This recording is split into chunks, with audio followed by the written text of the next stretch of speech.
jingle. Ça reste. Vous pouvez y aller. Pardon. Et François-Xavier Bellamy. Au revoir. Pardon, on dirait une pièce de Fédo, là.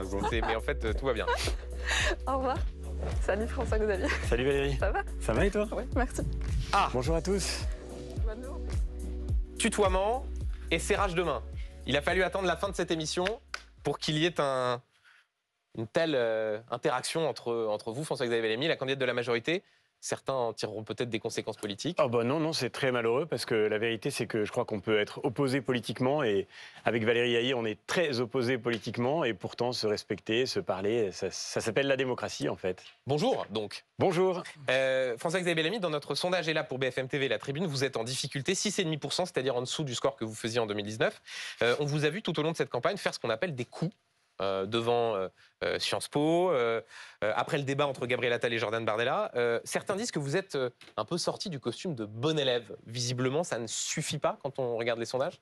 Bon, les sondages sont les sondages. Les Français jugeront. Le seul sondage important, c'est l'élection qui a lieu dans une semaine. Moi, je vais partout en France et sur le terrain, je vois à quel point aujourd'hui, les Français sont en train de s'engager dans cette élection européenne. Et aujourd'hui, ma conviction, c'est que nous sommes la seule liste capable de les représenter demain au Parlement européen, dans la droite européenne, dans la famille politique à laquelle nous appartenons, qui va devenir la première force politique en Europe. C'est ça le vrai enjeu de cette élection.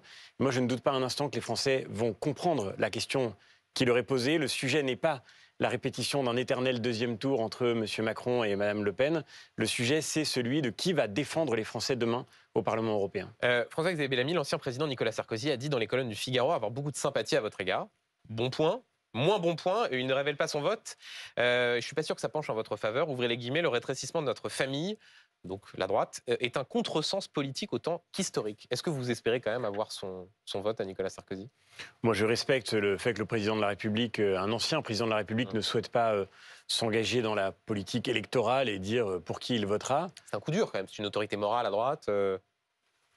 Bon, vous savez, on a un désaccord de fond avec Nicolas Sarkozy qui, depuis des années, pense que nous devrions nous allier avec Emmanuel Macron. Ouais. Donc voilà, encore une fois, je respecte la diversité des opinions. Ce que je crois aujourd'hui fondamental, c'est que nous arrivions à reconstruire la droite qui, demain, constituera l'alternance pour le pays et l'espérance dont la France a tellement besoin. Et je crois qu'aujourd'hui, le défi, c'est pour nous d'écrire cette nouvelle page. Nous n'avons pas à être, d'une certaine manière, en permanence... dans la répétition de ce travail effectué au cours des années passées. Je ne suis pas là non plus pour distribuer les mauvais points ou pour faire un droit d'inventaire perpétuel. Ce qui compte pour moi, c'est d'écrire l'avenir de la droite française, parce que cet avenir, c'est l'avenir de la France. Sans Nicolas Sarkozy ? Nicolas Sarkozy, il a de toute façon quitté la politique électorale. Et encore une fois, je respecte parfaitement le choix qu'il fait de ne pas s'engager dans cette élection européenne. François-Xavier Bellamy, je vous pose la même question qu'à Raphaël Glucksmann en tout début d'émission. Vous avez passé votre campagne à expliquer, et vous le dites il y a un instant, qu'il faut sortir du clivage qu'essaye d'instaurer la majorité présidentielle, à savoir l'idée que ce serait un face-à-face entre les populistes et ceux qui défendent l'Europe. Vous mettez en avant le clivage gauche-droite qui existe au Parlement européen. Sauf que quand on regarde les votes de votre parti à l'échelle européenne, le Parti populaire européen, ils soutiennent le pacte asile-immigration que vous contestez. Une partie de notre formation politique. Importante. Sur les traités de libre-échange, vous les fustigez, eux les soutiennent. Mais comme les socialistes Absolument, européens. mais c'est pour ça que je vous dis que j'ai posé la même question à Raphaël Glucksmann, avec la même contradiction. Est-ce qu'au fond, vous ne trompez pas vos électeurs en disant « je porte un certain nombre d'idées qui... quand je siège au Parlement européen, ne sont pas celles du groupe avec qui je siège. » Mais les idées que je porte dans cette campagne sont celles que j'ai défendues pendant 5 ans au Parlement européen et que je continuerai au sein du Parti populaire européen. Mais qu'est-ce que c'est que l'Europe, Benjamin Duhamel? Je crois qu'il faut que tout le monde le comprenne. L'Europe, c'est le miracle d'une réconciliation entre des pays qui se sont fait la guerre pendant des siècles. Et cette réconciliation fait que nous sommes devenus des pays amis. Mais comme entre tous les amis, il arrive de s'engueuler. On n'est pas d'accord sur tout. Et on a des divergences. Et ce qui compte, ceux qui gagnent sont ceux qui se battent. Ceux qui gagnent sont ceux qui gagnent, François-Xavier Bellamy. Non, mais pas seulement. C'est aussi l'influence, c'est aussi la présence, c'est la détermination, c'est le courage, c'est le fait d'être là, matin, midi et soir, et la nuit quand il le faut, pour faire entendre la voix des Français. Et le grand drame au Parlement européen, c'est que vous avez les deux formations politiques qui sont arrivées en tête à la dernière élection européenne. Les macronistes sont arrivés deuxième. Et leur obsession, c'est, pour montrer qu'ils sont européens, d'oublier qu'ils sont français. Quand j'ai défendu, par exemple, des amendements que j'ai déposés pour protéger l'énergie nucléaire, qui était attaquée par la Commission européenne et qui était exclue des politiques européennes. Quand j'ai déposé un amendement pour que le nucléaire français puisse bénéficier des 210 milliards d'euros du fonds REPowerEU, les députés macronistes ont voté contre mes amendements. Pourquoi ? Ils me l'ont expliqué après en disant mais défendre le nucléaire, c'est un peu trop français. Sur le nucléaire, très bien, mais par exemple sur le pacte. Non mais pardon, je termine juste mon raisonnement. Défendre le nucléaire, c'est un peu trop français. Mais moi, je suis au Parlement européen pour défendre les Français et pour faire entendre la voix des Français. Et de l'autre côté, vous avez le Rassemblement national qui, faut pas l'oublier quand même, a gagné la dernière élection européenne. Ils sont arrivés premiers. Les Français leur ont fait confiance. Et pendant 5 ans, ils ont été aux abonnés absents. Avec les 8 députés de ma formation politique au sein du PPE, nous avons mené le combat tous les jours pour faire entendre la voix des Français. Et oui, c'est vrai, nous avons parfois des désaccords avec des pays européens forts, importants, avec lesquels il faut engager les bras de fer nécessaires. Quand le chancelier allemand est venu au Parlement européen, j'ai eu l'occasion de lui dire, en face, les yeux dans les yeux, les divergences qui existent aujourd'hui entre notre pays et l'Allemagne. Sur la question migratoire en particulier, nous avons des désaccords.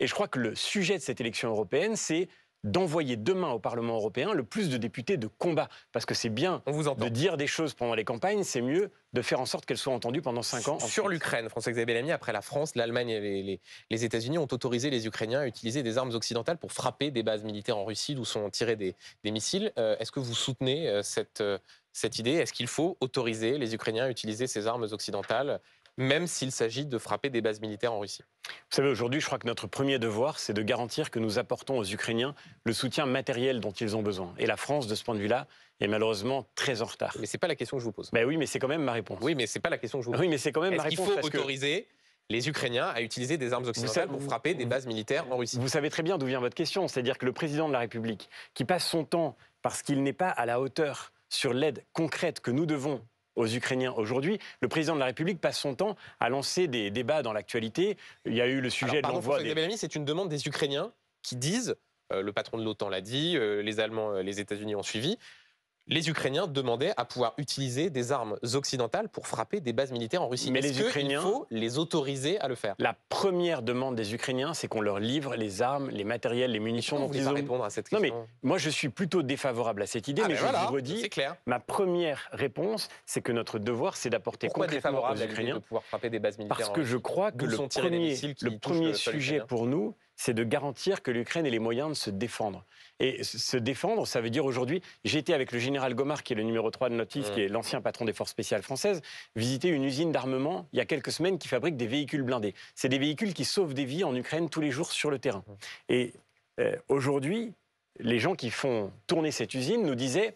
On aimerait bien passer au 2.8, au 3.8, on aimerait bien travailler plus, on aimerait bien produire plus, mais on n'a pas reçu les commandes. L'État ne nous a pas demandé mais vous dites de produire. Non au fait de pouvoir frapper ces bases en Russie, alors même que c'est ce que demandent aussi les Ukrainiens, pour la bonne et simple raison qu'il faut pouvoir intercepter des missiles qui, par exemple, peuvent tomber sur la ville de Kharkiv. Ça, le soutien aux Ukrainiens, oui, mais jusqu'à ce point-là. Mais cette interception, elle ne suppose pas d'avoir des armes qui frappent le sol russe. En tous les cas, le premier sujet, on peut avoir des désaccords là-dessus, mais le premier vrai grand sujet, c'est est-ce que nous sommes à la hauteur sur le plan du soutien matériel dont les Ukrainiens ont besoin. François-Xavier Bellamy, jeudi, votre parti, Les Républicains, a publié ce tweet en référence à un article de Valeurs Actuelles qui évoquait la liste de biens à restituer par la France demandée par l'Algérie. Tweet où est écrit « Il faut tout reprendre », c'est ce qu'on voit sur le visuel, criminels, délinquants, OQTF, obligation de quitter le territoire français, avec ce hashtag, comme on dit, 1, 2, 3, qui fait référence au slogan 1, 2, 3, viva l'Algérie, avec un petit avion juste à côté. Vous qui êtes prof de philosophie, le niveau est tombé bien bas là, hein, non ? Moi, ce qui m'étonne, c'est que ce soit ça qui vous étonne. J'aurais certainement pas fait le même message, c'est pas forcément le style de message politique auquel je crois, mais ce qui me choque vraiment, moi, c'est pas un tweet, c'est la politique de l'Algérie. J'étais il y a quelques jours visiter un centre de rétention administrative à Vincennes, tout près de Paris. Les policiers qui y travaillent disent aujourd'hui qu'il est très difficile de reconduire en Algérie des gens qui sont rentrés illégalement sur le sol français, qui ont commis en France des crimes et des délits, et que l'Algérie refuse de reprendre, alors que ce sont ses propres ressortissants. Et ça, c'est des milliers de cas chaque année, dit le ministre de l'Intérieur. Moi, ce qui me choque, c'est pas un tweet. Donc ce qui me choque, c'est ça. Il n'a pas été retiré d'ailleurs. Non, mais encore une fois, c'est pas. J'aurais certainement pas exprimé les choses de cette manière-là. Vous avez vu ce qu'a dit Xavier Bertrand sur ce tweet. C'est pas exactement un gauchiste, hein, Xavier Bertrand. Il a condamné ce tweet qu'il qualifie, je cite, d'indigne. Non, mais je le redis, on peut en parler autant que vous voulez. Je ne crois pas que Non, ce mais soit c'est ce qui parce qu'au fond, intéresse les François-Xavier Français. Bellamy, au-delà de l'aspect, effectivement. Mais attendez, la question, revenons- c'est votre différence avec le Rassemblement national. Si le Rassemblement national avait fait ce tweet, on aurait peut-être entendu certains chez vous, républicains, dire regardez cette façon de pointer du doigt un pays, des ressortissants algériens. Quand on voit ce tweet, on se pose la question de la différence qu'il peut y avoir entre la droite dite républicaine et le Rassemblement national. Pardon, Benjamin Duhamel, mais qu'est-ce qui fait monter le Rassemblement national sinon le fait qu'on refuse de dire les choses? Je ne les aurais pas dit comme ça, encore une fois, je le redis, mais la vérité, c'est que ce qui me choque, je le répète, c'est pas une communication comme ça là, ce qui me choque, c'est que l'Algérie ait ajouté un couplet à son hymne national qui menace directement la France. Ce qui me choque, c'est que vous ayez aujourd'hui un régime algérien qui alimente la haine de la France, y compris sur notre sol. Et ce qui me choque, pour finir, Benjamin Duhamel, c'est qu'on ait aujourd'hui un président de la République qui a joué à ce jeu-là, en expliquant que la France avait été coupable de crimes contre l'humanité en Algérie. Déclaration qui date de 2017, sur laquelle il était revenu dans la foulée, d'ailleurs. Pardon, mais c'est quand même une déclaration qui reste pour moi un des moments où je me suis dit que le macronisme était et ne pouvait être qu'une impasse politique. Parce que je le dis, et vous me parliez de la philosophie, j'ai été prof de philo. J'ai enseigné dans des quartiers où vous avez une majorité de jeunes qui sont d'origine immigrée. Eh bien, quand un responsable politique de premier plan emploie des mots comme cela, c'est pas seulement l'histoire qui l'insulte, c'est aussi l'avenir. Parce que si on veut réussir le travail d'assimilation qui est aujourd'hui nécessaire pour reconstruire l'unité de nos pays, si on veut faire en sorte que tous les jeunes Français qui grandissent en France se sentent pleinement français, on n'a pas le droit de laisser l'Algérie et de jouer avec l'Algérie à ce jeu de la fracture mémorielle qui aujourd'hui est en train de mettre en danger l'unité nationale que nous avons besoin de reconstruire par tous les moyens possibles. Pour terminer, il nous reste peu de temps. Ces derniers jours, la possibilité d'un accord entre la droite et le gouvernement a ressurgi. Le président du Sénat, Gérard Larcher, étant même cité comme possible Premier ministre, lui-même interrogé sur les conséquences du scrutin européen, il a répondu de façon assez elliptique. Ouvrez les guillemets, il faudra bien qu'on apporte une réponse. Est-ce que ça veut dire qu'en votant Bellamy, on vote peut-être pour le parti du futur Premier ministre d'Emmanuel Macron? Vous plaisantez ou quoi? Ah, je plaisante pas, mais quand je vois la façon dont Gérard Larcher ne balaye pas tout cela d'un revers de main, je me pose la question. Ça veut dire quoi? Il faudra bien qu'on apporte une réponse. Oui, la France traverse une crise démocratique. Et moi, je partage ce que disait Gérard Larcher, que effectivement, aujourd'hui, nous vivons une crise politique profonde. Mais la vérité, c'est que cette crise politique ne se résoudra pas par une coalition entre la droite et Emmanuel Macron. Jamais. Jamais. Jamais, Benjamin Duhamel. 13h59, 2 juin, on ressortira les bandes si... Ça fait combien de temps qu'Emmanuel Macron a été élu? 2017. Ça fait donc 7 ans.